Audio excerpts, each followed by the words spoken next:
大家好，我是陈老师。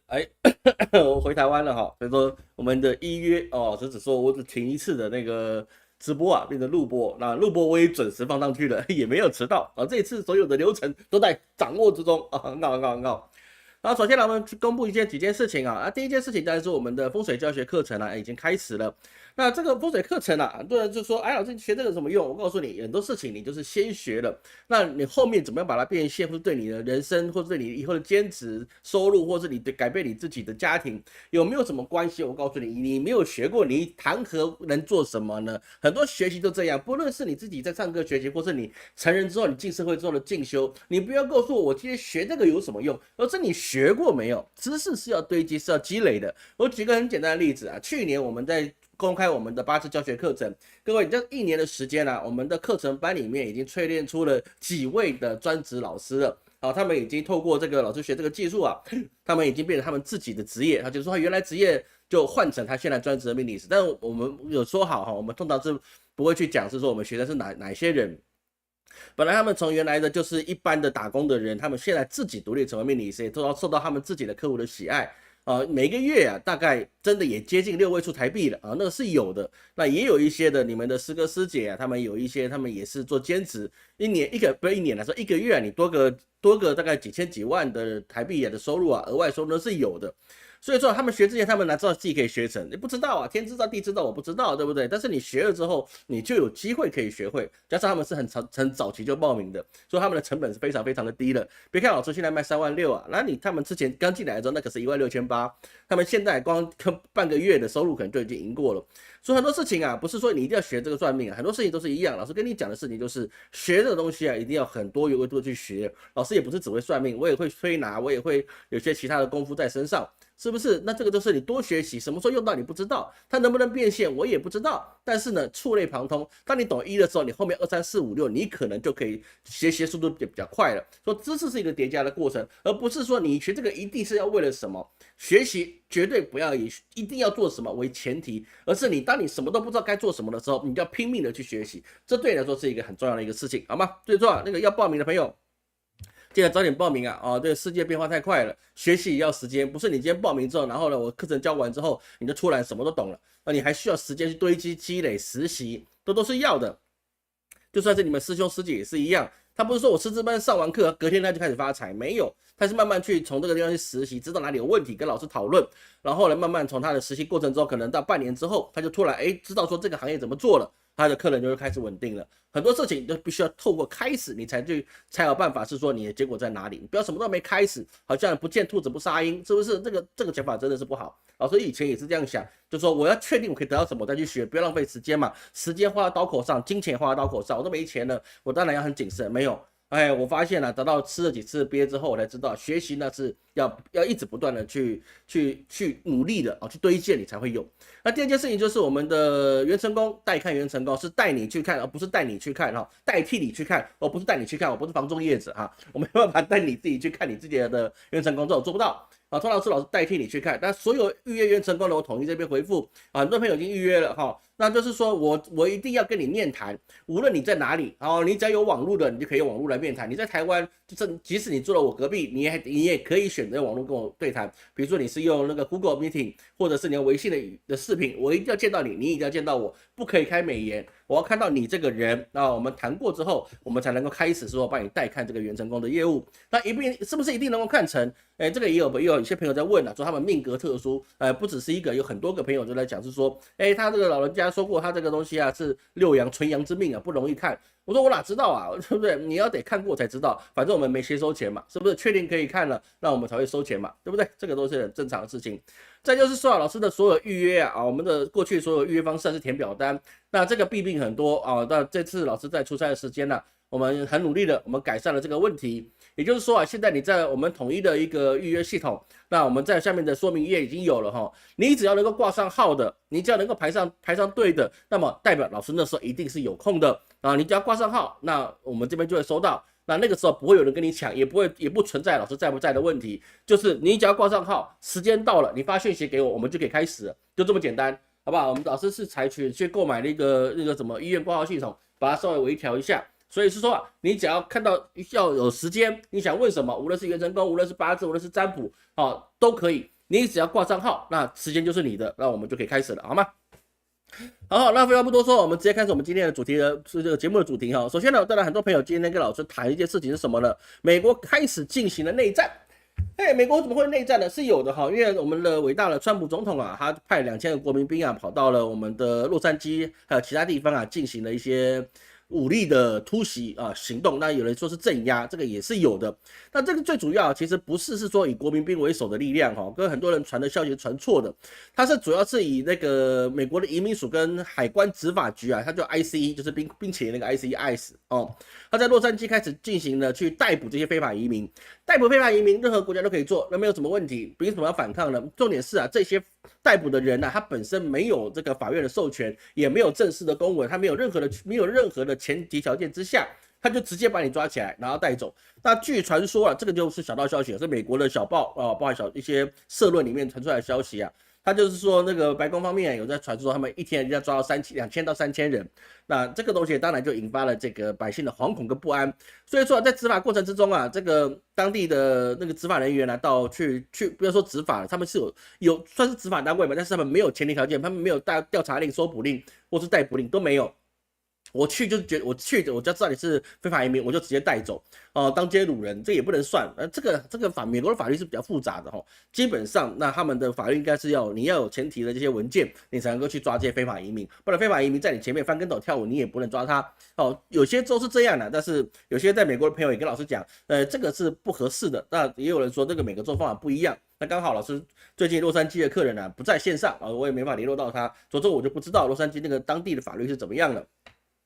那在这个过程中你去抓人别人都会反抗，所以说呢，他们也自己有亲朋好友嘛。你抓非法移民啊，他不是只有单一的那个非法移民除了像中国这种走线的之外，其他人你要走进非法移民到美国了，通常你背后都是一座山，你后面都是很多的那些亲朋好友啊、宗族啊，这些还一抓一大串的人我们要是实在是这个样子。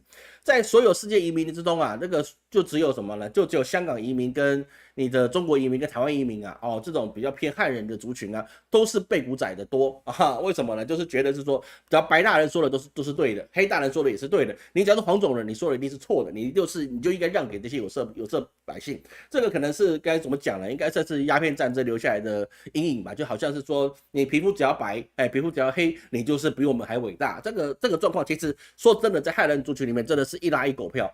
就是哪怕你是怎么样的，今天是被那个白人去抄家灭族了，但你还会说，其实白人他是为我们好，你知道吗？这种斯德哥尔摩症候群的人还真的蛮多的虽然这样讲自己同胞不大对，但实际上我在海外这个流浪这么多年其实大部分的结果都是这样。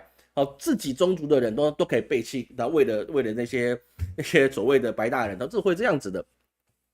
而在这个状况之下，它就造成了什么？造成了是说，当地的百姓开始做反抗，有些人趴在那个车上或怎么样的。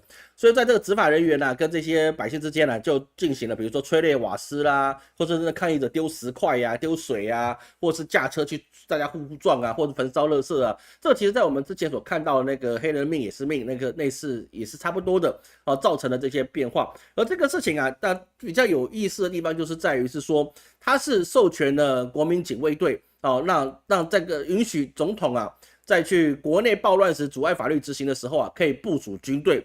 也就是说一般来讲，除了南北战争以外的事情其实大部分美国的时候它是不会动用到军队，所以是说他这一次动用到了2000名的国民警卫队去支援 ICE 去镇压暴力的抗议者然后也宣称了加州的民主党的纽森他们是怎么样放弃保护公民的责任，意思就是说他把这个加州搞烂搞臭的意思。其实这个是蛮简单的一件事情，它的用途大概是蛮简单的。而这个时候这国防部应该都是说我们站在百姓这一边这个是在过去的状况都是有的这一般来讲，这个国民兵是负责内务，然后那个军队是负责对抗外族。但是有意思就是国防部长他这次美国国防部长叫做赫格塞斯他就警告，如果这次的抗议升级那么他就会他动用了一个叫做彭德尔顿营的里面的现役的海军陆战队去介入，也就是说，他们要正式动用的对外的军队来去对付他们自己的百姓，因为你抗议者不可能全部都是非法移民，各位懂老师意思吗？这个通常都是你地方的人士啊、亲朋好友啊、门生故吏啊等等的啊，不是只有他们那一圈的非法移民，这是你当地的民团或者当地的这些势力分子，或者是他们的社区哦，他们都会进入这个地方。所以说啊，这个白宫边境事务官他去主张这个是国家安全所需，目标是驱逐这个危险的非法移民，这件事情啊是很有争议的事情啊。即使是现在此时此刻啊，其实我在调查这件事情的时候，我也觉得这个事情是比较有争议的，因为你去动用到了国民兵，而且它是有几百人的状况之下，你就动用到国民兵啊，这个是比较奇特的事情，因为它的规模不能跟那个弗洛伊德事件去比，它的规模这个次规模真的小很多。但是你一旦派2000的国民兵进去，再加上你会说你派遣海军陆战队的时候，我告诉你，这个小事情就会被烧成大事情。那烧大事情有什么关系呢？因为毕竟那边是民主党的州，他没差。你懂我老师的意思吗？这个状况就是很危险的一个状况。而川普为什么要做这件事情呢？其实当然就是兑现他自己的什么，他自己的一个选举的支票，说我要驱逐非法移民。那第二件事情，其实这件事情我们可以预测是说，它是一个预设的政治事件啊，因为你会派遣到这些 ICE 那些所有的行政的体系啊，其实基本上都是受到指示的，他不可能是说今天像弗洛伊德的事情，它是一个地方警察跟那个嫌犯之间的问题，而嫌犯后来证明他也是无罪的，的确是这样。所以它不是一个偶发事件，它是一个已经既定的事情。我就算在这边惹事啊，很现实嘛，他就在这边惹事的事情。所以你知道说，在由中央政府在地方直接点起这样子的抗议火苗啊，这个是非常非常危险的一个事情。而且在这个状况之下，包含了加州州长纽森，他也说，你不但是要在我们这搞事，而且你还要削减，是说联邦政府对我们的补助。那纽森就跟他讲是说，你如果削减我们补助，那我们是不是也可以停止对中央政府交税呢？因为据说啊，他们的一加一减过去啊，那加州还必须要怎么样？还需要再去多补贴800亿美元的税金啊，去给到中央政府。所以在这个状况就很危险，就是说美国内部啊，他们就兴起了这些党争，党争啊，这个事情就变成了很多事情你就很难可控，因为你当一切陷入到了你这变成这种抗议啊，或是热兵器的一个状态的时候啊，你这个国家的内伤会非常非常的严重。就简单来讲好了，如果我们今天皮肤里面呢，我们受到外面的重击啊，无论是破皮啊，或者是这见血也无所谓，任何状况都还 OK。但是如果你一旦是表皮没事，里面烂在里面的时候啊，那这个问题就很难处理了。然后这个是真的是很不好处理。所以在这个状况之下，加州作为民主党大本营啊，所以他们就认为是说，你应该是被川普所牺牲的啊，这是美国那边传来的消息，讲是这样讲的一个状况。所以说我们可以从历史上面来看啊，其实这个就像什么呢？我们很明白的去看啊，这个有一点点像鸦片战争，因为结合到哈佛的事件呢，我们可以看到就是说，这个美国状况有点像鸦片战争，意思就是说呢，外国都有问题，无论是你外国留学生然后到哈佛里面去，你是有问题的，再加上你是非法移民，你也是有问题的。这两个东西，无论你是合法跟非法，你一定是有问题的。所以说，驱除鞑虏、恢复中华、创建民国、平均地权的事情，又在美国开始出现了。那么在这个状况之下，你就陷入了什么？陷入到一个你不但是要得罪自己人，你连外部人都得罪。为什么？因为这些被你拒绝的学生，他会往哪地方流去？虽然这个哈佛这个事情已经稳住了，但是很多人就觉得我花这么多钱念哈佛，然后到哪一天如果我要毕业之时，然后特朗普再来一纸令下，然后他又胜诉了，那我是不是又等于是说我这几年白挨了？所以说，按照留学生的身份，他们一定会想，那我不如我去牛津，我去剑桥，我去那个澳洲，我去香港那边，我们是不是转个方向做，是不是更好呢？这个其实是有一些想法跟争议的状况之下，而这个状况之下，我们就发现到这个东西其实又有另外一方面，有点像跟中国的庚子拳乱，也就是说呢，你不服从朝廷的，你都是有问题的，对，你必须赞颂朝廷的好，那你才能够撒豆成兵啊，你才能够什么呢？才能够用做来说，我们再恢复大清的盛世。所以历史总是有一个非常有趣的一个变化，就是你只要犯过的错，别人都会再犯，别人犯过的错也会你再犯一次。说太阳底下没有新鲜事，所以说请期待2个月后老师要推出我们的资治通鉴。我们资治通鉴的课程啊，很便宜啊，非常便宜的，也非常便宜的课程，就是告诉你太阳底下没有新鲜事，告诉你资治通鉴的内容啊，你就知道你的人生什么事该做，什么事不该做，那你就有一些的借鉴，好吗？好，打完广告结束。那实际上就是这样，就是说这个事情你在变化的时候，你就变成你要逐加上特朗普他本身他并没有很好的想去经营说你这个国家的百年大计，他要看的事情就是我现在房子盖起来，我明天就可以卖。这个时间点他们讲的周期都非常短，在这么短的状况之下，你第一个，你哈佛是一个非常对美国是有很重要的留住人才的地方。多少的中国留学生无论是公费或是自费的，因为你进过哈佛，所以说你就可能在当地留下，只要你找到工作，对方有愿意挖角你，都愿意去留下。为什么？因为这个是一个，它是一个那个什么，应该算是洗脑式的一个教育，就告诉你应该做什么，你应该做什么，然后再诱之以利，动之以情，说之以理，你就应该为美国去效力。所以看到很多人比如说林业之类等等这些人都是这样子的，都是在那边去生根了，然后再为美国奉献心力。那这个人的选择，我们不能说他是汉奸或什么，这个不能这样讲。每个人的选择，除非你是拿公费，拿公费你真的是汉奸。但是如果你不是拿公费的，你想干什么就干什么，这个没有什么好奇怪的一个事情。所以在这个层面上来看，我们就发现说，你在去驱逐你国外这些所有来这边留学的人的时候第一个你牺牲就是你未来的文脉。文脉就是说，你这边有后面的人可不可以为你的国家去做建设？那反而是川普是说，我们不需要这么多的哈佛毕业生，我们需要是什么？我们需要的是师资辈的什么电工还有或是水工或是什么建筑工之类的。这个想法好不好？我告诉你，川普的总统的想法是非常好的。美国的确是需要更多这些专业技术人员，这个绝对是没有错的。但是在这个前提之下，你不是为了建立这些专业人才，然后你去砍掉高等人才，这两个地方是完全风马牛不相及的东西。你应该要做的事情是，我不但去维护高等人才，而且我还是要去把各国人才全部吸纳起来。美国之所以可以成为最伟大的一个国家的前提，就是因为他在二战之后吸纳了无论是在俄罗斯、来自德国、来自世界各地最一流的人才。包含是你已经是人才，比如说俄罗斯的科学家、德国的数学家等等之类的，你已经是成才的，我把你吸过来给你好吃好住好待遇。甚至你还不是人才的，你从中国来的、从越南来的、从印度来的这些人，你本身就不是块材料，但是呢，我觉得你未来有潜藏的实力，所以说我也把你吸纳进来。所以老师遇到很多贵客，他在美国留学之后，他留在当地了，那是好事我绝对不会说是不好事。加上老师自己亲朋好友也有不止2个国籍都有。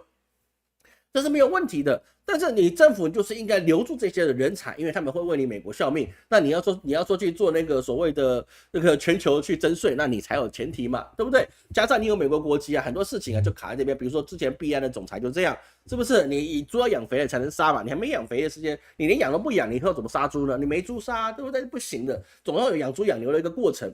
所以在这个状况之下，你把高等人才砍掉之后，我们就可以知道美国未来的发展不会太好。为什么？因为你没有人才，这些人才你没有在社会上历练个5年10年，基本上它很难用。人才都是需要淬炼的，你出来的，你刚毕业的，你可能有几个是人中之龙，几个而已，你不能说全部都人中之龙那个一定有几个人中之龙，你可以立刻 on board， 立刻可以成为高端人才。但是很多人还是经要怎么样呢？无论是法学院、商学院或者科学院之类等等都一样。你必须在公司里面去历练个3、5年，你懂了这个什么叫什么了，懂了叫吃饭穿衣了，后面你再去做的时候，你才能够把它做起来。所以说天才有，但是真的是不多，任何地方都是一样。不要想说美国那么自由开放，所以说每个人进去30岁之前必然成才，没有这么好的事情了，谁都是一样绝大部分人都是从历练里面所成长，只有天才你才是一开始就是成才的。所以说我们道德经里面讲了一句话，各位千万要去记得，大器不是晚成，大器是免成。很多人是天生的就是大器太激动了，喝口水大器是免成的，那个帛书版道德经，大器是免成的。它本来就是重器的，它就是重器，你不可能像老师这种朽木，哪一天雕一雕了就变成螺纹钢，可不可以？不行，因为器不一样。我就是块朽木，雕一雕顶多好看，绣花枕头，对不对？可以就瞄一眼，可以。但是呢，要我去当做建材，可不可以？不行，我承不了这个重，我也没这个能力。所以每一个器是不一样的，懂得自己是什么器，在什么位置，那就是懂得我们自己的进退空间。我父亲跟我讲过一件事情这个其实在年轻时候跟我讲，当时我听不懂，但是我现在也挺受用了。什么？他说蚂蚁有蚂蚁的天空，大象有大象的天空，每一个人有不同他的天空，你就应该知道自己是哪片天，你再往那片天发展这句话我觉得挺受用的。所以在这个世界上我们看到美国就是这样如果你现在以军事去威胁这些移民，做一些强硬的路线，那么你就会让激起你原来的一些票层的人说，你经济搞不好，你还要把我们的工人也弄走。所以说我们也提到一件事情，你的高等人才你后面无以为续，但是你低等的工作，你美国人不愿意做，因为这些老墨或者是这些 banana 好，这黄皮肤的人啊，或者是越南裔，或者是在哪里的，好，这些都是一些非法移工。这些非法移工啊，在美国已经是根深蒂固了，它就是一个非常重要的劳力来源。你要去做农场啊，或者是你要去做一些地下道，或是你要修剪树木，很多事情这些低端的工作啊，美国人是不愿意做的。他们养尊处优，跟老八旗是一样啊。每一个美国人都觉得自己是八旗子弟的。那么请问一下，谁去工作呢？当然就需要有些低端的人去做低端的一个事情，这是一个很合理的一个状态。所以在这个状况之下，你少了这些工作来源，难道你说美国就可以聘用美国自己当地人吗？你要可以聘用，你还是可以聘用，对不对？原来老莫他1个小时只给你收10块钱美金，但是来一个老白，你就得说什么？你就得收25块美金。那老黑就将就一点，收你17块美金，对不对？那你的成本是不是至少比10块钱高上了70%？是不是还是会有？都有啊。我们一定会面临到这个事，他们不是说我们，他们一定会面临到这个事情。那么问题是，美国的经济现在也是不好，你的物价正在飞涨，物价飞涨，我支出去的变多，我拿到东西不一样，对不对？我变少了，我钱付多，然后我东西拿少，你愿不愿意？美国现在就是这个状况，日本也是这个状况，我钱付出去多了，我拿到东西少了，那我怎么搞？那加上一件事情就是，我还在请人去做这些事情，那我怎么做？是不是说话？Look at my eyes， 是不是？这就是一件很麻烦的事情。所以美国这个事情啊，他现在想去实验是说，他能不能用武力来去控制他自己国内的反抗意志？比如说，这从哪里学的呢？2个地方，一个是韩国，第二个是跟台湾。这2个地方他们其实美国也在借鉴。韩国的戒严失败，那是因为尹锡悦没有掌握军权，所以说呢，他们现在掌握军权。台湾我们还有黑熊部队。接下来就是他的去夺到军权的时候，能不能够去镇压，能不能够让对方听话？那我们就来实际的操作一下。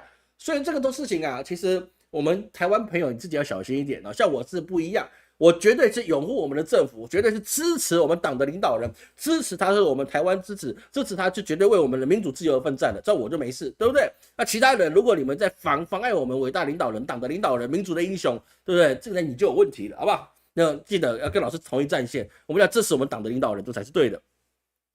所以在这个状况之下，川普他就会在实验，就是说我现在军力能不能去使用？所以2000人，你说多不多？说少也不少，在威胁你使用海军陆战队。那后面其实美国的内乱会加剧，因为美国人有一个天生的民族性是什么呢？天生的不服就干。这个是美国人跟英国人不一样哦，美国人是天生不服就干。为什么？因为他们是经过了一个大拓荒时代的洗礼，所以说骨子里面他们优先反抗强者。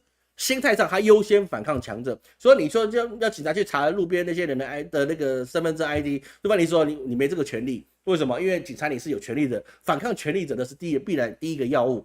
好，这是他们的民族性跟历史发展所得来的一个产物。所以说，我们看到美国的漫威永远都是英雄去抵抗外星人，要消灭罪恶。那请问警察在哪里？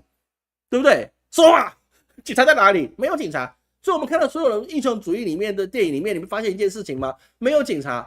警察在哪里？对不对？没有啊，就没有，就是靠英雄去维护的啊。所以他们崇拜英雄，反抗当权者。当权者是谁？政府一定是当权者。所以反政府在美国是一个传统跟习俗，那必然就是这样的产生。而你现在尝试用军队去镇压的时候，这个反弹力啊，我相信川普总统他未来可能没有想到，这个反弹力下去之后啊，你的其中选举，甚至你能不能走完这个任期都很难说。虽然我们看到马斯克已经把他跟川普总统吵架的事情全部删掉了，当然因为他讲了不该讲的话，因为他公布罗利岛的真实，这能讲吗？这不能讲。有些事情啊是不能够公开的啊，因为知道他有问题，但是你不能公开。你一公开触及的人太多了，那这么多人都要你的命，你还想活着吗？还想吗？对不对？你还想你就得安静，所以他就直接把它删掉，当做没事，然后继续参谋高最无聊，各做各的一个事情。说这个世界上哦，复杂的事情是非常多。说当键盘侠最简单了，不是 A 就是 B， 不是 C 就是 D 啊，反正这一定有一个正确道路，你不用想，你讲的都是正确的。问题是你不是国王，你也不是总统。那我们只能被总统去操控，我们只能被国王去操控，我们只能按照世界的流程去走。所以懂得这个时事的脉动啊，这对我们来说是很重要的，好吗？说按照这件事情啊，各位要去注意啊。这个其实你说这个事情小啊，其实对民主党来讲啊，它是未来反击这个所谓的期中选举的时候是最有利的一个态势。加上啊，其实我们可以看到，美国未来的经济一定是会差。那既然会差，那么你未来反抗，你用经济去打你的时候啊，这个事情你就很难去阻抗了。比如说我们克林顿为什么可以说，为什么他有丑闻，却是一个很受欢迎、名望很高的总统？因为他懂一件事情，笨蛋，问题在经济。克林顿他是不是聪明人？他是聪明人，所以说他经济搞得好，那他的丑闻就没烦恼。但是这个事情我们老祖宗也讲过了，什么我还不是硬凹的。克林顿说问题在经济，我们老祖宗说过，民以食为天，经济就是跟吃饭有关系的事情。民以食为天，吃饱了朝代没有人想要对抗，没有人想要去造反。吃饱了为什么要造反？你告诉我一个吃饱还要造反的理由。对不对？没有人吃饱还要造反的，除了香港那个黑港事件之外，对不对？那个是吃了饱还要造反的，那个事情真的是这样。哦，除了我刚才讲，除了学运之外啊，谁吃饱状况去造反的？没有，没有这个事情，吃饱了没有要造反的事情。任何一个成年人，他们在吃饱状况之下，都只想要维持的安居乐业，照老婆孩子可以平安长大就可以了，对不对？送走养我的人，然后呢养大我生的人，那不就好了？是不是这个状况是会有的？说要去明白哈，这个现在问题真的是在经济。那民以食为天这个事情，似乎现在美国并不能够搞定，好吗？我们看各位有什么问题哈？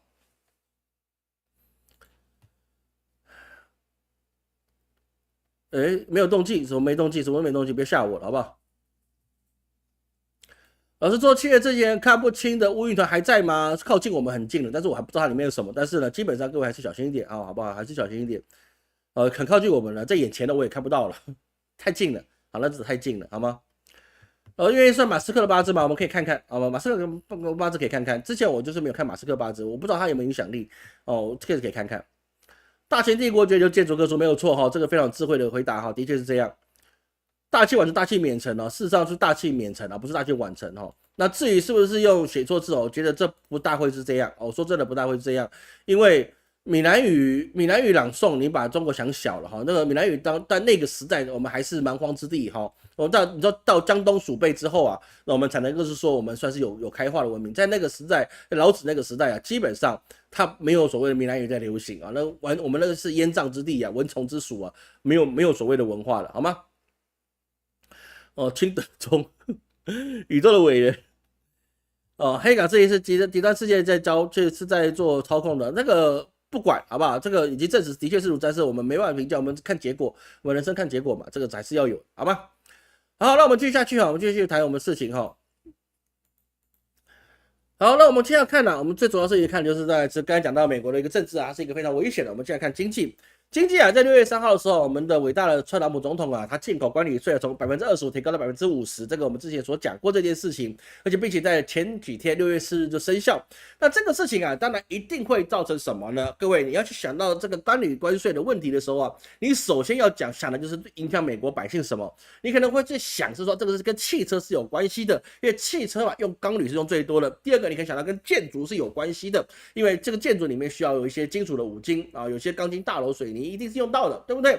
你想的都没错，这些的确会有影响，但是你要更去明白是它跟百姓有什么关系？难道我不买车是不是就没事了？不买房不就没事了吗？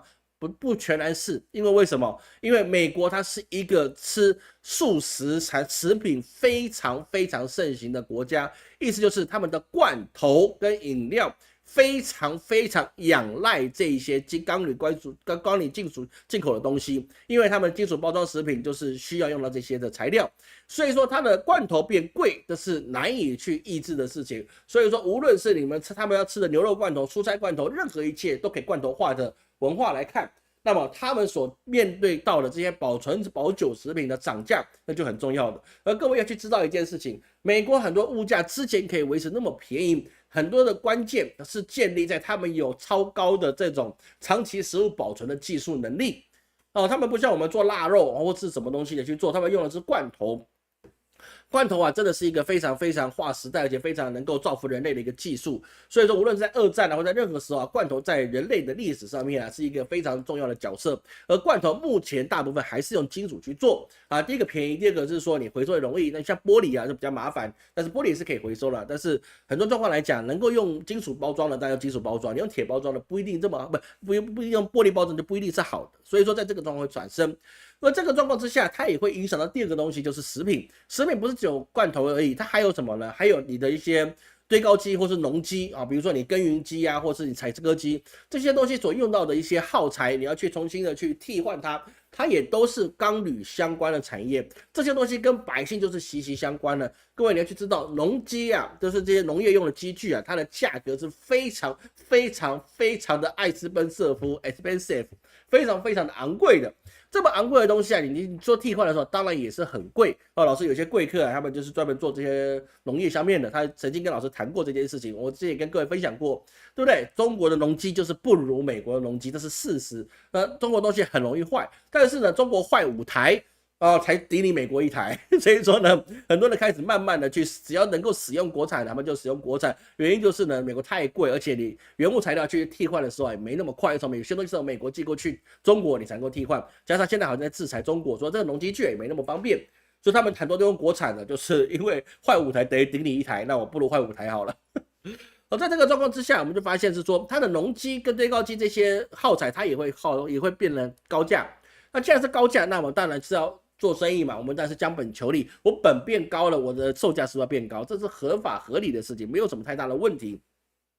而在这个状况里面呢，当然也会造成了国际反弹，因为它最主要的目标点还是在于欧盟，所以说欧盟就强力谴责，并且威胁反制，威胁而已，还没有真正的反制。所以说这个状况就变成是说英国很难看，为什么？英国跟美国谈好了，他们没有这方面的问题，关税的问题，但是英国它是活在欧盟里面的，你知道吗？英国活在欧洲里面，它不是活在美洲里面，它活在欧洲里面。那么你自己跟美国很好，那么是不是就变成是说你跟欧洲那边就产生了一些隔阂？就是说你们自己央格鲁一家亲，你把我们法兰西人，把我们当个什么日耳曼人当成什么东西啊？是不是？玩我啊你啊，是不是？大家就不甘愿，那这个事情会有一些民族的一些状况会产生，当然虽然不严重，但是难免的。毕竟英国它本身就不是个在欧洲很讨喜的种族，一直以来都不是很讨喜。那这个状况之下，那英国的角色也会非常的一些飘忽不定的状况产生。而在这个状况之下，在美国就业率啊，当然也不是很高。比如说，它5月的一个非农就业指数 IDP 啊，它不是就业只增了3.7万人啊，预期应该是11.4万，但实际上也没这么多啊。非农是那个 ADP 啊，讲错了，不好意思。那5月非农增加了是13.9万人啊，是超过预期的。那这个状况就是说，劳力参与率啊就变降低到62.4%啊。我刚才讲错了哈 ，ADP 是 ADP， 非农是非农哈，这个修正一下。所以在这个状况之下，这个他民间代表他民间的就业跟状况跟他的经济状况变得是有点诡谲多变，你没办法掌握到是说他真正的发展的趋势在哪里，因为他所有的一个参数啊，并不是这么样的能够去理解的状况。有人说这个是在所谓的 PMI， 它是要跌到荣枯值以下。那这个状况是不是就代表它未来经济会不好呢？这个也不能去这样讲哦，很多事情现在就变得很难说。然后特朗普总统他认为很简单一件事情，美国经济不好你就放钱嘛，像我之前一直不断的 QE， 是不是美国经济就好起来了？那后来就是拜登的老小子，就是他害的，不然他偷走我的选举，不然的话呢，我现在之前的 QE 到现在不是大家发大财了吗？对不对？所以说他公开要求鲍威尔啊，美国联总会主席鲍威尔能够降息整整1个百分点，然后呢就觉得说你一直不降，你是故意拖垮美国的这个经济。然后甚至说啊，他要去怎么样更换美国的联储会主席啊？那这个状况啊，就会产生了一些他跟华尔街之间会有一些争议在。如果你把钱跟权都想抓在一起是可以的，任何的一个国家，你把钱跟权都抓在一起的总统啊，你才是算是完全执政。但是呢，你不能够一开始就这么去做。那我们讲个历史故事好了，好不好？各位，我们发现在这个近代的中国的历史里面，有一个国家是非常强大的一个国家。但是它也不免发生出一个很大的一个内乱，是什么呢？就是我们的明惠帝啊，明惠帝朱允炆，对不对？那就朱允炆呢，他就是朱标的儿子，那个朱元璋的孙子。那朱标太子这个嗝屁之后啊，朱元璋就把他的皇位啊交给了朱允炆，也就是明惠宗。明惠宗最后怎么样呢？引起了朱棣 boy， 我们的朱棣，明成祖朱棣啊，就开始造反。为什么造反呢？就很简单，你他妈到处削藩，削藩就算，你好好削，就说我留给我们荣华富贵啊，让我在这没有兵权，然后我自己在那边安安静静的当一个什么低调的美男子就可以了，他偏不要。是不是到处削藩，然后逼死了那些亲王，比如说惠王，对不对？他直接逼他自焚而死等等之类的，都先到处去撸，而且你撸的人啊都是听话的人，所以你到处去撸的状况之下，然后大家觉得是说你撸他，你未来一定会撸我嘛，对不对？所以说明惠帝他是基本上拥有明朝最大实权的状况之下，朱棣 boy 他只要5万人还是可以造反成功，为什么？是因为其他人不经打吗？没有，其实真正来讲，朱棣 boy 他是一个很弱势的王，他其实基本上他没有太多的实力，拿个5万人你想干什么？对不对？干不成的事情，又不是你爷爷，而不是你爸，你爸那个朱元璋领13个人打下天下，对不对？他不行啊，5万人你真的跟当时很成熟的明朝的统治阶级来讲，那你是打不过的。但打过原因很简单，第一个出奇制胜，第二个就是什么呢？第二个就是其他王没有去帮他。没有了其他王去帮朱允文，因为你去帮朱允文去擒王的时候，你后面就很危险，因为你下一个被削的就是你，那我不如隔山观虎斗，对不对？你皇命来了，我听听就好，的兵队到处派，就是不派到战场去。等等之类一切等等的，那顶多我就不跟朱棣部队合作，那我也不跟皇帝朝廷合作，我们就这样放着就可以了。是不是？所以在这个状况之下，你后来就使唤不住人，所以说呢，朱允文就被削翻，被推倒，不是削翻了，他就被推倒了，朱棣部队就上去了，变成一名城主，不然怎么会有城主呢？他打开得起一个主字啊，主只有第一个可以用，那种朱棣部队字号城主呢，对不对？原因就在这里啊，在这个状况产生，不是字号了，他就是后被谥号给他城主的，原因就在这里。所以说，我们看到的事情就是，你不能够在很快的时间去想要掌握到你的钱跟权，你必须慢慢的去做这件事情。例如说，你要汉代的推恩令，慢慢的让朱棣部队把他上面的几个儿子的都全部的人都封王，慢慢的推恩令推到后面去，你根本就毫无实权。而且明朝在逼上这汉朝后面很多，基本上你有念书的人，你就知道，你推恩令下去，这些王都得完蛋。儿子就会照老子的反，还不用你去压他，他自己就把老爹的反占掉了。为什么？因为他可以继承的王位，他也有封地啊，是不是？怎么样都比现在好，干嘛造反了？是不是？所以朱允文就是因为太急了，急的想要什么？我要把钱跟权，我所有的大权都独揽在握。那么你吃快就撞破碗，假定弄破碗。所以说很多事情慢慢来是最快的一个速度，原因在这里，你必须开始累积堆积。就可以做好事情。就简单来讲，如果朱允文啊，他什么都不做，他就什么都不做，他就维持他朱元璋他留下来的皇民祖训，啥都不干，他就推个10年20年，朱棣部队都没有力气，都老死了。第一代的那些王都一次并肩王都死掉了，都老死都没有力气打仗了，那你不就赢了吗？后来清朝的康熙为什么打赢吴三桂？他如果早10年，吴三桂必胜。他就是因为晚了这么多年，他才去做什么削藩。削藩你3番下来了，两个是二代，一个2代的，然后另外两个都老了。你靠一个那个什么？突然忘了那个叫做谁？你看3番啊，遇到来的家伙去打林，他拖到后面，拖个9年，你也完蛋了，是不是？对不对？这个有些事情就是这样，你用时间去磨，对方一定完蛋，把他熬都可以把他熬死。说最后康熙怎么除3番了，就是把他熬死了嘛，熬死他就赢了，对不对？熬死就赢了。所以说啊，这个时间才是最强大的武器，懂得去用。但是特朗普没有时间，为什么？因为他只有剩下的这3年半的任期，而且说3年半了，事实上你只剩下2年。为什么？因为后来1年半你要让下一个人去造势，下一个人去选举。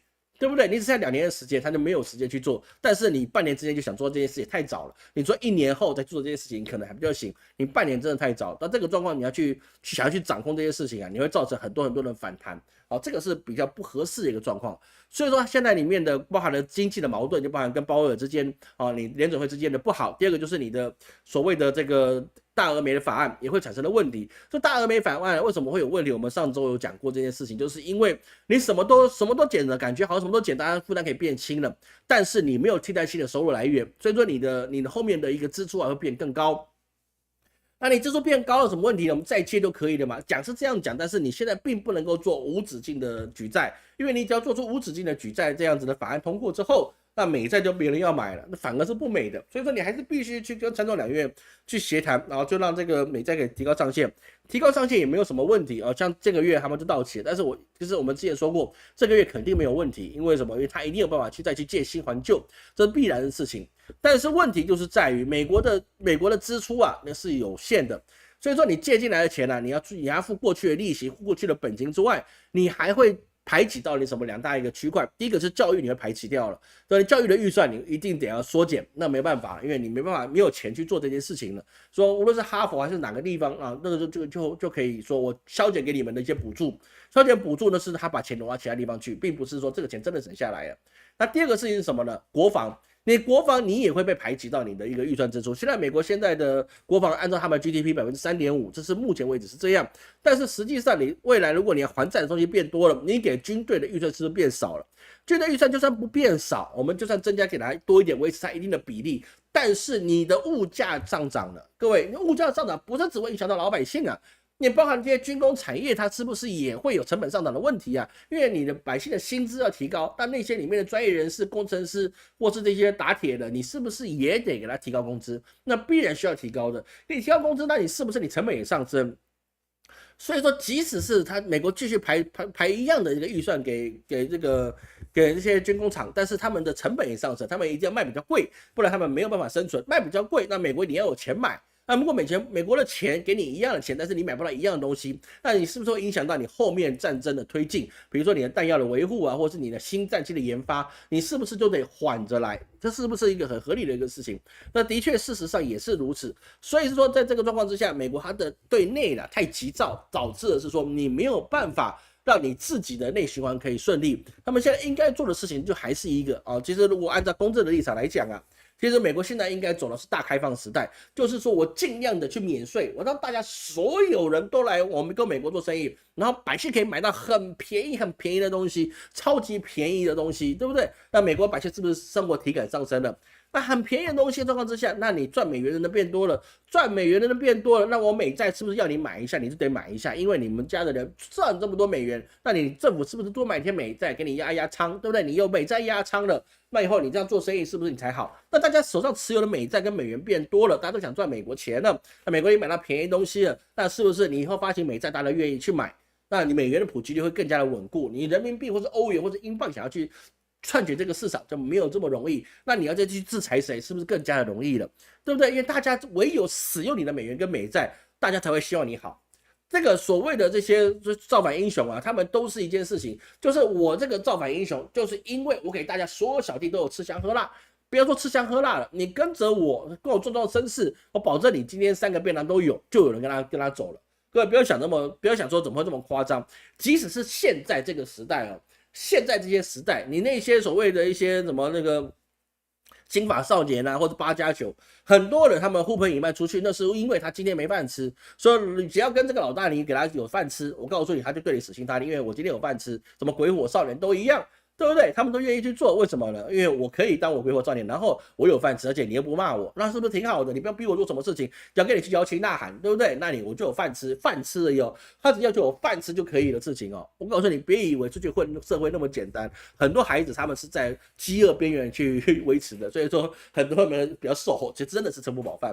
那一样的意思就是说，你今天如果没有办法让百姓吃饱饱，那么别人就会产生反你的心态。所以说，其实川普啊，其实他妈妈就最了解他的人，就是说我儿子就是有性格缺陷，不能让他当总统，不能让他进入政界，不然会出事。就是说，知子莫若母，原因就在这里。就在这个状况之下，美国就会越来越衰败的原因就是在这个地方，是你没有办法去自产自销，你也没有办法让别人买足你更多东西的时候啊，你就一直不断的营养不良，你就只能越来越瘦，你的影响力就会越来越低，这个就是一个必然的一个结果，好吗？好，这个问题到这里结束哈，我们接下来讲其他的，不然已经42分了，我们讲不完。有什么问题哈？应该没什么问题哈，应该没有什么问题吧？我猜了。好，感谢书建，好，感谢书建赞助，谢谢。啊，大家有钱捧钱场，有人捧人场哈，拜托大家哈。老朱家的鼓楼挺塌了哦，老朱家那个东西，他那个顶楼是不一样，那顶楼是违建啊，他的本楼是没有坏，然后老朱家那个楼顶塌了，鼓楼顶那是因为上面是违建，他们后来造景出来的，下面才是原来老朱家做的东西，不一样。通灵者能解开历史谜团吗？不行哈，不行，因为很多事情是我们只是一群小白鼠而已啦。我跟你讲白的吧，我们人类这个维度，现在这个世界这个身份呢，我们就只是历史的小白鼠，我们只是高等智慧小白鼠。你以为你这个我们懂的世界没有？我们就是这一群老鼠里面，我们在形成自己的文明，然后以为我们在争取这个世界，没有了，我们不是啊，我们就是实验体而已。我们现在能够做的事情是什么呢？尽可能的做好事，尽可能帮助到社会，帮助到他人，然后把我们积分打够了。让高等生命认为我们是及格的那群人，然后我们帮我们往上调一调，就这样子，这么简单的事情，好吗？你说关中一带就要比较安全，20年后再搬会不会太晚了？不会啊，不会啦，其实还 OK 的，不会了，其实还 OK 了，20年其实 OK 了，没有什么问题。好，感谢 David 哈，感谢 David 哈，谢谢大家赞助哈。好，默默你好哈，大家好哈，感谢大家。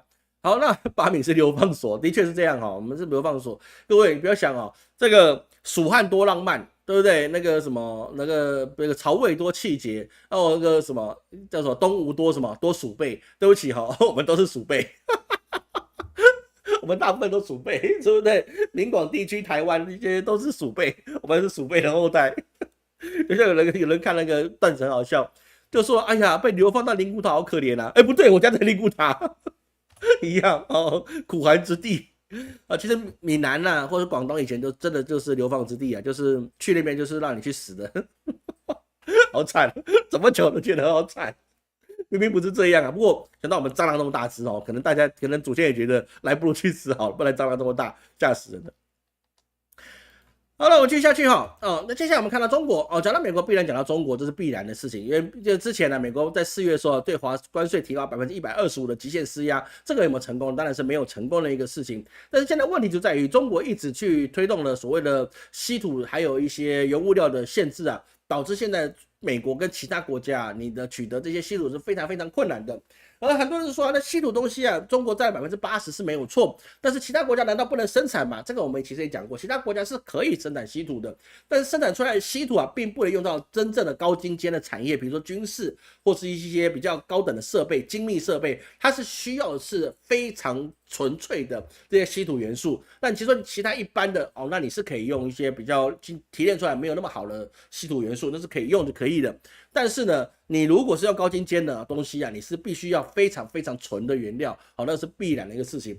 举个例子，简单来讲好了，不是说要不要将就的问题啊，就像你海水里面呢，你是不是可以取出盐来，对不对？你在海水晒盐晒一晒，任何人都可以取出海盐，但这个海盐能吃吗？不能，它有毒的，你知道吗？海盐是有毒的，你不是晒出来，然后流入荒岛，然后呢，我们就把盐拿起来，这个海水拿起来晒一晒，然后我们就可以怎么样抓只兔子，然后炒一炒就可以爆炒兔头，不行哦，那个盐是有毒的啊，所以说你必须要再过滤，然后再蒸馏过出来的精盐你才能够吃啊，不是海盐晒出来的，比如说我们台南有盐田，对不对？好像晒出来就把它抓一把就开始啊，真香真好吃，对海盐还可以什么去除那些邪祟。哦，那不是啊，你精盐才去吃啊。哦，那精盐才能够吃的状况之下，你是必须要过那个手续才能够使用。那么稀土也是一样，它没有经过那段手续，它是不能够用的。在某些人上是不能够用的。那为什么某些可以呢？鱼里面吃在水里面没事嘛，对不对？所以鱼可以用那些盐分没事，但是人类不行，人类对人类来讲海盐是有毒的。所以说，在这个状况之下，我们就看到说，还用稀土去制裁啊，对于很多国家，包含印度啊，包含一些日本啊，甚至美国啊，都有很严厉的一些影响啊。比如说来讲好了，现在美国想要稀土，想要从中国那边去走私啊什么的，那这个是比较难的。为什么？因为在中国里面呢、在稀土里面参加了一些元素，就是你这个稀土运到哪里去啊，中国都知道。至于怎么做的，我不知道。但是呢，我就有人跟我讲，它是可以是说追踪到你这个稀土元素里面，它加了一些东西啊，可以用电池去检测，哦，这个东西是从哪里来，然后去哪里去的，哦，所以他们稀土的提炼技术已经高到不但可以提炼出来，还可以加其他元素，然后可以追踪到这个稀土追踪到什么地方，所以这个也是很神奇啊，我也不知道为什么可以达到这件事情，那到底为什么呢？我不懂，有一些理科的朋友你可能懂，你跟大家说一下。所以在这个状况之下，就变成是说，中国它现在自己的芯片啊，包含28奈米啊，差不多已经完全量产了。那目前啊，也有说过那个中国的新的晶片啊，升腾好像是多少的晶片，他们可以达到5奈米的工艺，而且可以量产了。这跟我们去年所预测的差不多。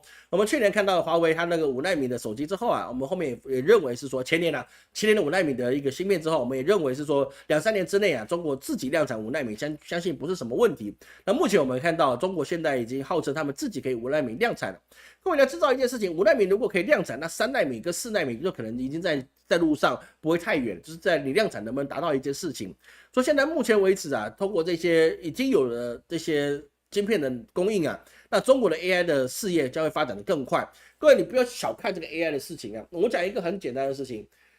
我们知道哦，世界各地有很多，在美国地方有很多很棒的这些所谓的 AI 的绘图啊、AI 电影啊、AI 短片啊等等之类的东西。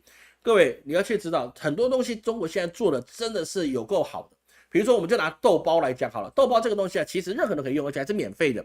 但是你知道吗？豆包它现在可以给你做什么？可以做那个 AI 的短视频，好，一天你可以做10次，每一个视频大概是5秒钟，AI 视频哦，AI 的视频哦。你每一天可以做10次，哦，每天可以做10次，每一次都这个每个短片是5秒，那基本上你要付费的也是这个时间点，很少很长的。然后它免费给你去用的，是免费让你去用，你就知道它可以收集到多高的这些数据量，而且它有能力去给你免费使用。所以你说它的一个技术空间跟它的一个的体量能够多大？其他的为什么不给你免费使用？因为它很耗资源啊。可是为什么豆包可以？因为豆包是抖音的数字科技的，它赚爆了，你知道吗？要不然你去打赏那个小姐姐，对不对？跳舞小姐姐一半是抖音赚的，好吧？你打赏多少钱，一半是抖音赚的，剩下的还是那个 MCM 公司去拿的。所以在这个状况之下，他们已经有能力可以做到这件事情了。所以说，用这些 AI 晶片，不但可以给你做短片，如果它还可以帮科学家去运算他们一些重复的或是需要实验的比较低阶实验的，你连这些实验的都可以由这些科学家的一些初级科学家他们去做下指令，然后验证，然后再往上一层层上报，那速度是不是增加的非常非常的快？但是的确可以很快的。所以说，中国要去美国化，在高科技产业这个方面呢，我相信它的速度会超出我们能够想象的速度的多快。但这件事情是不是就达成了之后，中国就变成科技独强呢？目前还没有，我们等一下讲到下一个主题之后，各位就知道了。所以接下来，现在中国能够做出鸿蒙晶片啊，或是等等传感器之类的东西啊，这是透过国家的力量，也包含它是美国现在自己作死的状况，让这些爱斯摩或其他的东西不跟中国合作，也会促使了钱去给中国需要研发的对象。各位你要去知道一件事情啊，这很多人说啊，中国财大气粗，说用钱去砸的，钱去砸的肯定是没有错，但是你以为只有中国政府会砸钱吗？不是只有中国政府会砸钱的，中国的商人、资本家也会去砸钱。为什么？因为砸出来的他就可以打败美国，打败美国就等于拥有世界，这事情是很明白的事情。老二干掉老大最好的办法就是我干掉你之后，是所有的都是我的，对不对？继承者优先，知道吗？他是继承者，说二把手永远都想干掉一把手，二把手不是一把手最中心的部将，一把手通常最防的就是二把手，二把手最要防的是三把手，因为一把手什么时候跟三把手谈好，把二把手干掉。这都是会有的，你知道吗？所以现在最好的状况就是说，这些钱如果他买不到，钱总是要有一个去处。我手上拿了资本，我不去让他钱生钱，那这个是对不起资本家的一个狼子野心，所以他必然会自己花钱。比如无论是华为，无论是腾讯，无论是数字科技，都是一样，他们会花钱去做这件事情，那期待他未来的成果。他钱花下去了，就有人收到，有人收到，那自然他会有他的成果会去出现。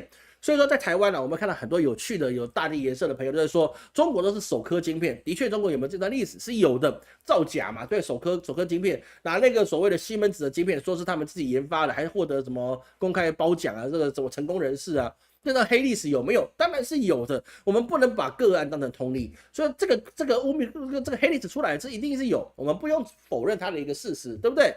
这个一定是会有，就老师也有黑历史，对不对？骑车打架是不是怎么都有干过的事情？都有干过的事情，有什么好的？黑历史就是黑历史，考试不及格，啥都有，对不对？饿到没饭吃，你还跟我讲招财，那个历史我都有，有什么了不起的？我就这样过来的，对不对？每个人都黑历史，但是你后面的成果是好的，是不是？后面的成果是好的，那后面的成果是好的，那就足够了。所以现在目前为止，我们所看到了，美国无论去给中国制造什么限制状况之下，都不妨碍中国资本家挣钱。为什么？因为他们生产的东西是有人要买的，有人要买的，他就有收入，有收入我就可以投资。他们的内循环啊，其实在5、6年前呢，那个习近平就讲过内循环的事情，双循环嘛。有这个之前我们没有琢磨很多，但是现在来看啦，真的一个国家，如果你能够做到这么长远的规划，那真是了不起。因为双循环在这一次的中美贸易战之间呢，还真的发挥了很大很大的作用。这个是真的是有很大很大的作用。所以我们在看这个状况之下，你对美国的一些反制，还有一些技术的制裁，无论是你的稀土，甚至是以医药，那医药部分呢，美国一定是非常反感中国说你的芬太尼事件，那我们来去做美国国内的一些对责人的状况。各位，其实你要去知道一件事情是什么呢？第一件事情，中国出口芬太尼给到美国的状况基本上是屈指可数，真正的芬太尼流入美国的状况是在墨西哥。各位懂吗？在墨西哥，而在墨西哥合成的芬太尼才进入到美国，所以问题就在于墨西哥。墨西哥如果真的能够被美国所去处理掉，那么美国芬太尼就结束了。但是是不行的，你知道吗？芬太尼这个事情是不能够那么快结束的。不是说我们有鸦片战争，所以说我要去特别看洋人死，我就很开心。不是美国也没有参与鸦片战争啊，我跟他有什么关系？不是这件事情，对不对？重要的问题是在于是说，你这个毒品是一个好生意，说它是个好生意，所以是说它不能停。他说：“我能够说我要禁毒，但是我也有一些反毒组织，我一定要去抓这些毒枭。但实际上，我又必须让毒品蔓延在世界上。为什么？因为我有钱赚。这些人都要靠毒品赚钱的。各位不要想说，老师你讲那么夸张，哪一个政府需要放任毒品呢？我现在告诉你，还真有。比如说，我们举例而言，印度印度啊，在很多地方，他们的大麻、他们的这些海洛因呢，他们是半合法的状况，在他们的某一些的邦里面是可以公然卖的，你知道吗？你是可以在路上去卖这些毒品的。为什么？因为他光那个地方啊，不吸毒的人口啊，我不要讲它特别多了，比较有名的，我们就说旁遮普邦之类的。不吸毒的人，在某一些比较严重的邦里面，他可能就20%的人，甚至15%的人不吸毒。为什么？因为这个东西对他们来讲是一个很好赚钱的工具，所以当你普及之后，它卖的还可以很便宜，卖很便宜怎么问题呢？卖很便宜不就没利润了吗？不是，当你每个都成瘾的时候，很便宜就是利润。所以是说，哦，这世界4大粮商里面有3个是美国人，原因在这里，因为你要吃，说你就得给他买，他们便不便宜那是他决定的一个事情，懂吗？所以在这个状况来讲，我们就知道是说，毒品这个东西啊是一个好生意，你戒不掉，但是你一定要骂没有用，那就是即使中国不出口芬太尼到美国，美国芬太尼事情一样不会解决，因为它的真正的源头在那个墨西哥。而除了墨西哥之外啊，那现在我们也知道，世界上第2个是说很有名的制药国家，应该是世界第1有名制药国家是什么？当然又回到印度。而印度现在能不能制造出这么多的芬太尼或者其他的一些，比如说阿莫西林等等之类的西药呢？也是有困难的。为什么？因为中国是主掌这些医药原料的，至少在世界上，我记得是80%的一个原料是在中国手上。你说这个是西药啊，西药为什么在中国手上呢？难道他们其他人不会做吗？可以，但是你在做，你有点缓不济急，而且你要投资的钱是很多的。过去美国在永川地球村的时候，那么这些产业都移包到这些有知识水准的国家里面。所以说，为什么越南没办法取代中国？为什么印度没办法取代中国？为什么其他的东南亚国家没办法取代中国？那就是因为中国它本身就有9年义务教育了。就这么简单一件事情，无论如何你都得高工毕业，对不对？你的工科也得毕业吧，是不是？你初中毕业那个你连工都不好打啊！你要到初中毕业你打工可以，但是很难很累很辛苦。你再怎么样你也得18岁去毕业吧，17、18岁就毕业吧。现在中国休学率也高了。那你所以说你至少你识字，你知道什么是做人做事基本的做人做事的原则，该工作你就工作，这毕竟是一个劳动人民的一个基本的想法。那这个东西你在发展就比较快，所以说中国没办法被别人取代，原因不是说它人口红利没有了，那为什么资本家还是回到中国去？之前想移到越南、移到印度去，为什么都回来了？是因为工人不好用，你没脑子，你没法做这些好东西，有脑子你才能够做下去。这个讲得很粗俗，事实上是这样，工人都得有脑子，不要说你以为做工就不用脑子，工人还是要脑子啊。那个没有脑子的事情，你真的是我请机器做都可以的，这是需要有脑子的工人，这个也是未来一个趋势。所以说，千万要记得，一定要去多累积知识，多累积技能，对不对？你才能够有成就。对你孩子也是一样，如果你现在40岁，你的孩子假设他现在才是幼儿园或者国小以下的，请记得一件事情：你在他逼他去念书之前，你要先告诉你自己，你觉得他去念书之后他要做什么？你要想清楚，他还缺的不一定只有分数，因为他能够念到博士以下的东西，都是可以从 AI 找到答案的，不一定对，但是你要让他有判断的能力，这个是永远比他背书背的好。你现在叫我把《资治通鉴》包括把4书全部背出来，我背得起来吗？不行。但是我只要叫 DeepSeek 叫 GPT 去做，他一定做得出来。那这个事情我们就不要去把时间浪费在让我们脑袋变笨的事情上，我们一定要懂得去思想，这是很重要的。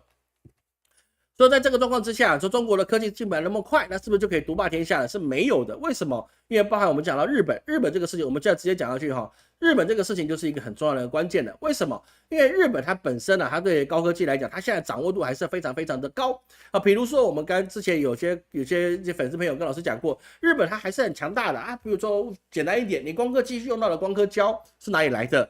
光刻胶当然就是日本出产的是最多的，而且包含了爱斯摩尔是光刻机的一个领袖，但是其次2把手也不是中国，光刻机的2把手啊，当然也就是日本。所以日本它是有这个实力在高科技上面去做应对的，但是应对的时间点那是有时间限制的，并没有办法这么快。而现在日本现在经济其实是有微幅的成长，为什么微幅成长呢？当然就是因为美元的这些关税，那导致是说现在世界需求供需有点混乱之外，还有就是日元的汇率它也产生一些变化，导致说他们可以把他们经济开始有一些微起色，但是微起色他们也没办法去防御住他们自己国内的资本家，比如说就是米啊，我们的炒米这个事情是很严重的，说米价变贵了，各位不要说日本人他是米饭国家，说米饭贵了，他们只有米饭支出多了，没有，我要吃米，所以说我要买米，米变贵了，我其他东西也是要涨价，一样的意思，就跟猪肉在中国之前几年涨价是一样的，猪肉涨价，所以说你大葱也涨价，为什么？大葱配猪肉才好吃，还有蒜头，对，吃肉不吃蒜，香味少一半啊，那个网红已经嗝屁了，因为吃太多了，好不好？香味少了，它吃不到香味了，它只知道香的味道，吃不到肉的香味了。所以在这个状况之下，它半导体从光刻机到蚀刻机比如光刻机它就是 JSR 公司，蚀刻机都是东京电子，还有封装材料他们的信越化学这些东西都是由日本他们可以做成的是一个类似闭环型的供应。那这个东西中国现在没办法完全取代，不是不能取代，而是没办法完全取代。所以在这个状况之下，也包含汽车它有混合动力，比如油电混合车这些东西有些精密的技术，还有包含那些氢能源的技术也是日本有的。所以日本它经济不好是现实，但是对百姓很不好。但对他们的高科技来讲，还是可以维持。但是你光靠高科技，你是维持不了多久的，因为稀土本身还是在中国手上。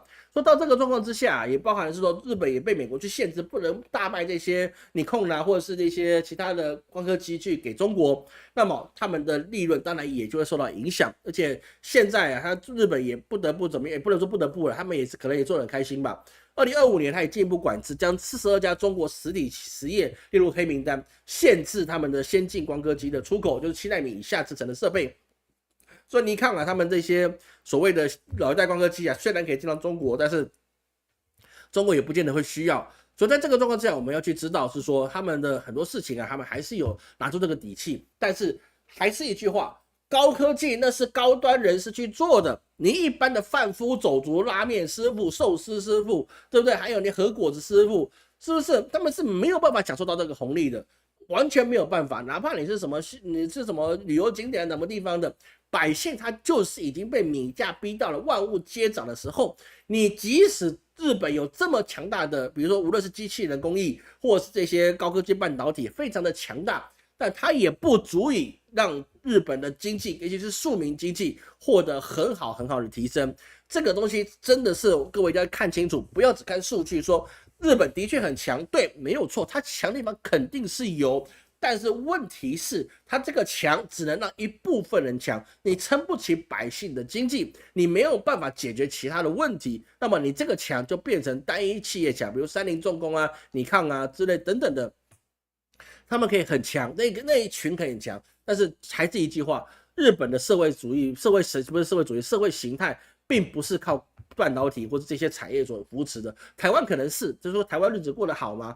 当然，如果你是大体颜色，就觉得很好，我都过得很好，没什么问题你可以的，我尊重你。但实质上，我们都是，无论我们或日本或者韩国，都在向深渊去走去。因为为什么？因为即使这些技术是日本所有，或者是高级的半导体的晶片，比如说3奈米以下的，是我们台湾所拥有。但是你短期你可以有这么嚣张，但是长期你真的是没有办法独揽一种技术了，因为 AI 会帮助中国这些工程师快速的思考 ，AI 可以24小时不断的去思考、推理跟运算，而且它不会受到你外面放毒的资料库影响。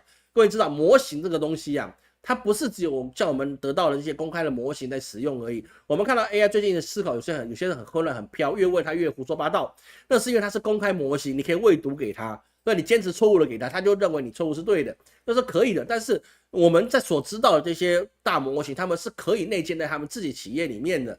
因为 DeepSeek 就做出这个破天荒的举动了。它的模型在你自己的机器里面的时候，他们可以做封闭式的研发，给他正确的资料、正确的想法、正确的方向，然后让他不断的推演运算。你一个研究生，你能够推演多久？10个小时、20个小时吗？还是你是伪神？对不对？没办法，但是它可以复制半个伪神。100个半个尾声，1000个半个尾声，10000个半个尾声，那么它就可以运算出来我们所能够不理解的结果出来，这个是能够达到的一个事情。所以说，你说 AI 是笨蛋，越用越笨，那是因为我们用的是公开模型，公开模型一定会遇到这些问题的。所以之前 GPT 为什么不让你不开放去说思考新的状况，就是因为他怕这个 AI 模型变笨。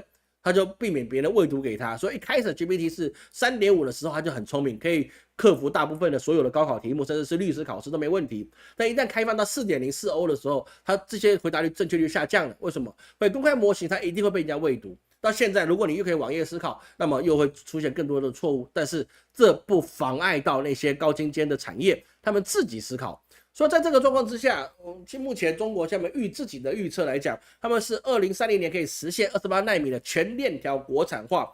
那7奈米以下的呢，他们可能还需要国际协作、国际的一些帮忙。那这个状况是目前的状况来看，而不是真正实际制的那么慢。为什么呢？因为按照现在 AI 的发展跟现在华为他们晶片的研发，还有就是说中国的电力产业越来越普及跟成熟，那么在这个状况之下，它发展的速度就不是这样去想了。各位，你要知道，2030年那是现在预估中国可以自己完全的国产化。那么，可是你要去记得一件事情，之前也说15年内中国不可能到5奈米的状况，对不对？在更早之前，大家又说这个没有到2045年，中国没办法收台湾，这个东西是不是都是过去的黄花菜了呢？因为就是时代在变，你没有办法去抵抗这些事情，所以我们要去知道一件事情，就是世界的变化，我们没有办法去抵抗，我们只能加入它。打不过的，你打不过 AI 的，相信老师，你打不过 AI 的，我告诉你是真的。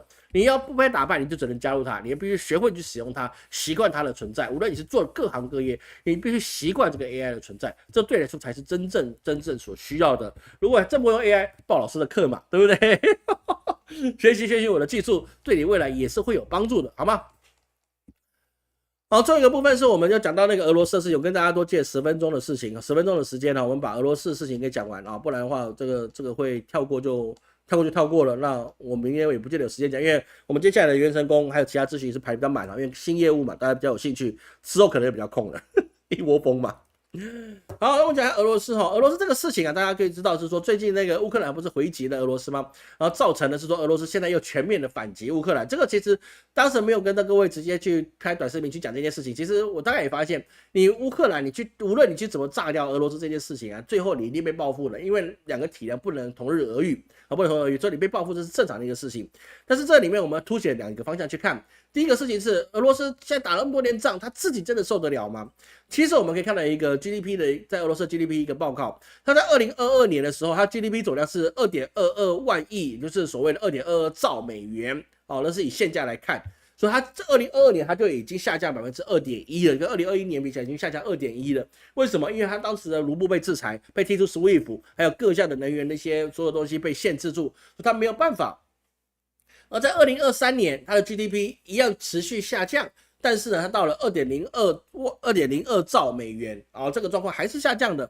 但是呢，这个里面就有差别，就在哪里呢？它的军工产业扩张跟它的进口替代已经产生了，所以说呢，它后面的 GDP 它产生的实质的增长是比较高的。等于说，在2023年啊，它看起来 GDP 的总量是下降的，但是实际上它是成长的哦，这个状况是会有的，因为我并不需要这么多进口的东西，因为我也进口不来啊。那我卖出去的东西，我找到替代的地方，第三方去卖，所以说我还是成长的，只是看起来账面上下降，但实际上他们百姓并没有受太多的影响。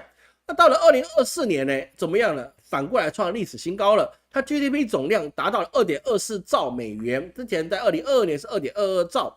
到了2024年变成2.24兆，恢复了之后又往上走，对不对？那就有产生了，所以它的 GDP 增速啊增加到4%，然后 GDP 成长到4%，这其实是惊到大家的大牙，怎么可以增长那么快呢？而它的国防开支也是增加的哈，因为国防开支占 GDP 的6.3%，比美国高了将近80%啊，是非常高的。但是它的失业率降到2.3%，哦，低失业率啊。等于说，因为他们劳力短缺嘛，因为大家去当兵了，劳力短缺。但是不要看这个东西是对的，它的通货膨胀高达9.5%，所以说呢，它虽然它成长这么高，但是通货膨胀又把它吃掉之后，还吐2个骨头出来，你完完全全没有捞到好处，反而是你赚的更多了，工作更忙了，但是你买东西变少了，因为你钱变薄了。这个状况是跟美国现在是一样的，我钱变多了，但是我的钱又买不了这么多东西了，这个状况。美国遇到，俄罗斯也是会遇到，陷入战争的国家多半都得遇到这件事情，说这不是一件好事情。所以在目前来讲，我们可以看到是说，俄罗斯啊，它目前面对到这些的压力里面啊，也要去防御到的，不只有是说你北约啊，或是欧盟之类的问题，它要防御来自中东的问题。为什么？因为中东现在它是增产石油的哦，沙特主导的 OPEC， 它每一天增产41.1万桶的石油，所以它就挤压到俄罗斯的那个石油的输出。那之前俄罗斯它打仗的时候啊，它因为石油转口贸易让印度赚了一大把，然后那个俄罗斯也赚了一大把，所以说你禁运反而赚钱。但是现在沙特那边反而是增加了这些石油的增产。所以说你石油现在不贵哦，是真的现在不贵。之前我们还有人说它会涨到125美元一桶。对不对？那现在呢？现在就差很多了啊，腰斩了，差不多了。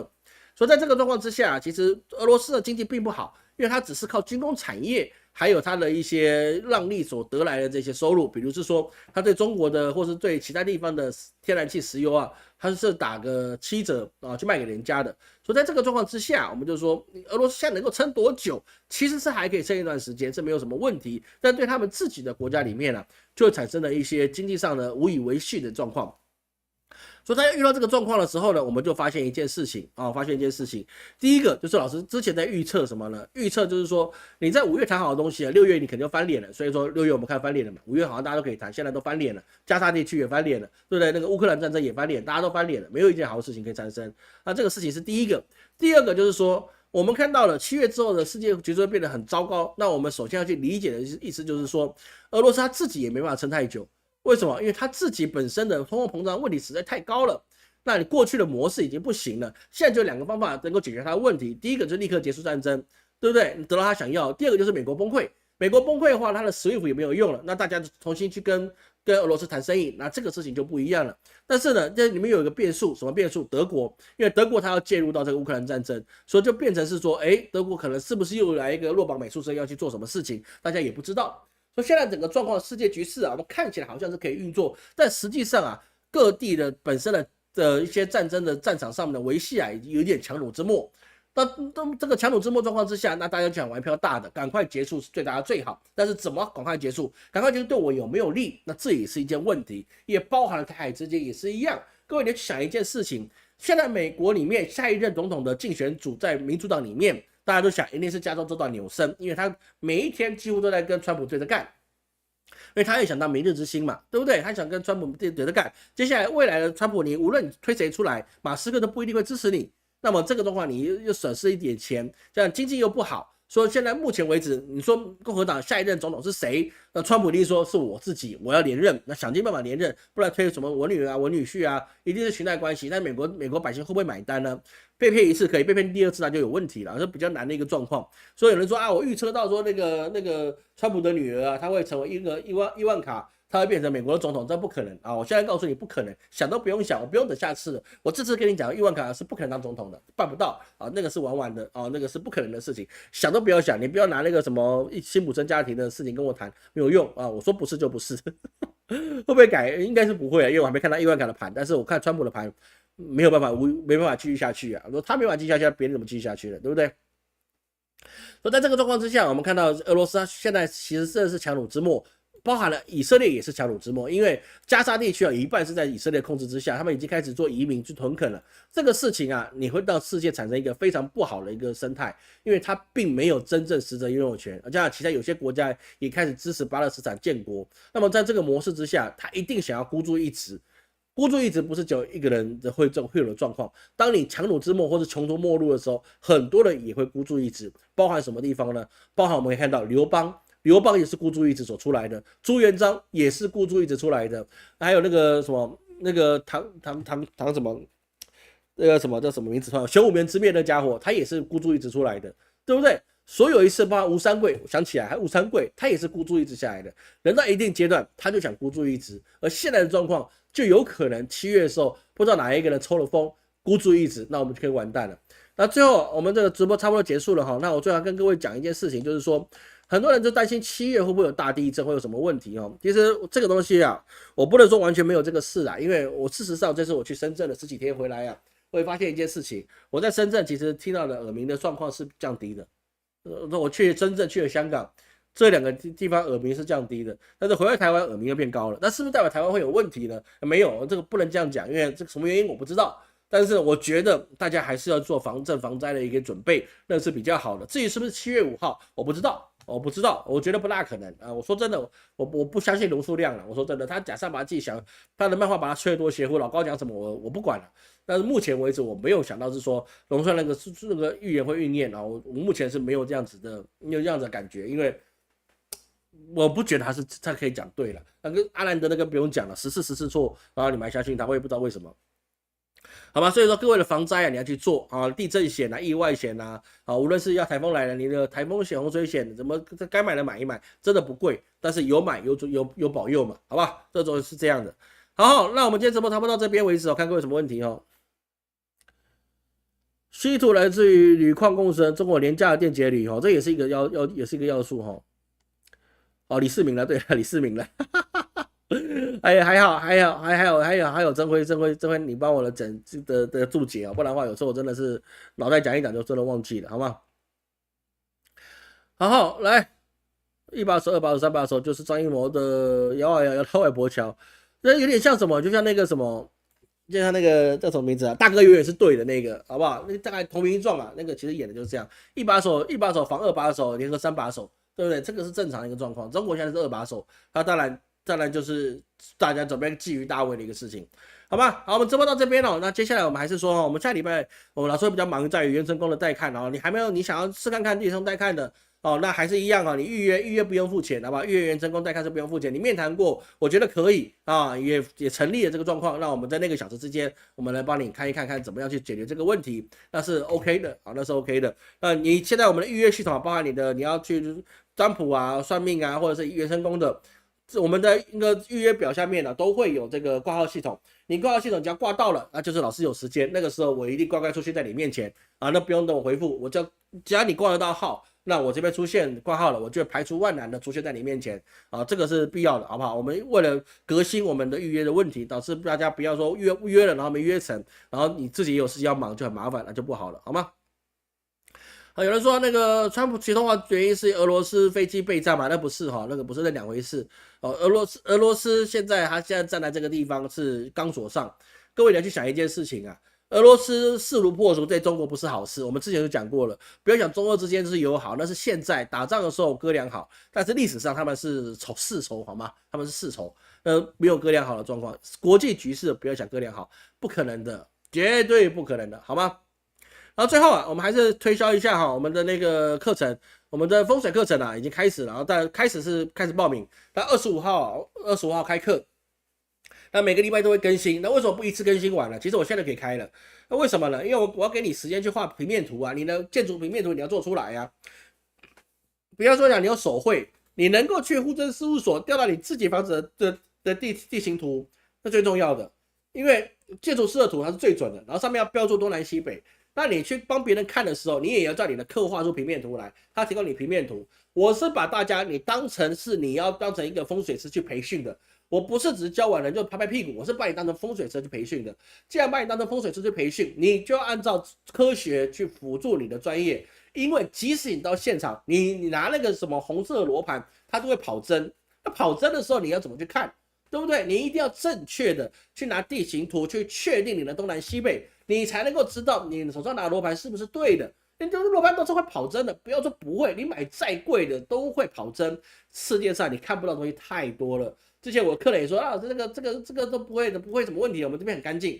我走前一步跟走后一步，那个差了30度，为什么？因为旁边人看到我们，对不对？跑针的是会的，别人也不会，他没有恶意的，我只是举个例子来说明。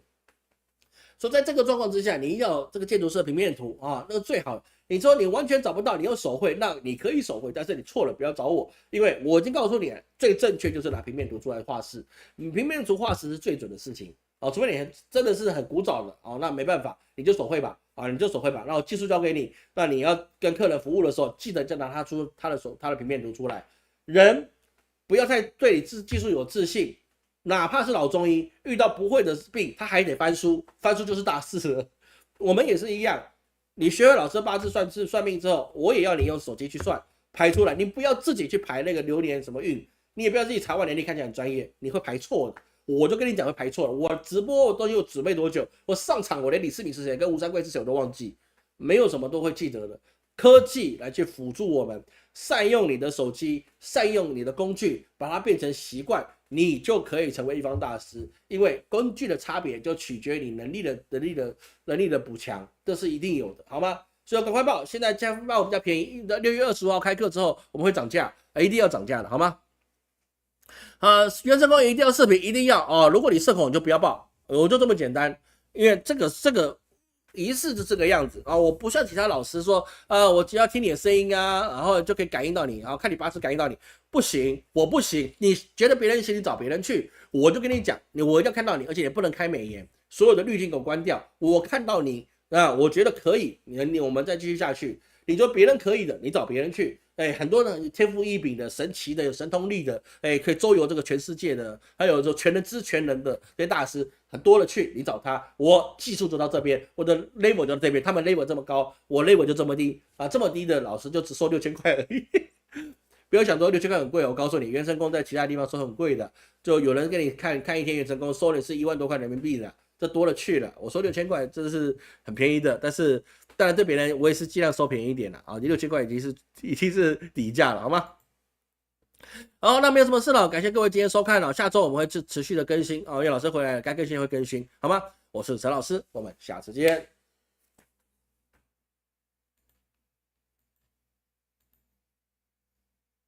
我先开页面啊，反正没人抢我沙发，好了，就这样，大家晚安。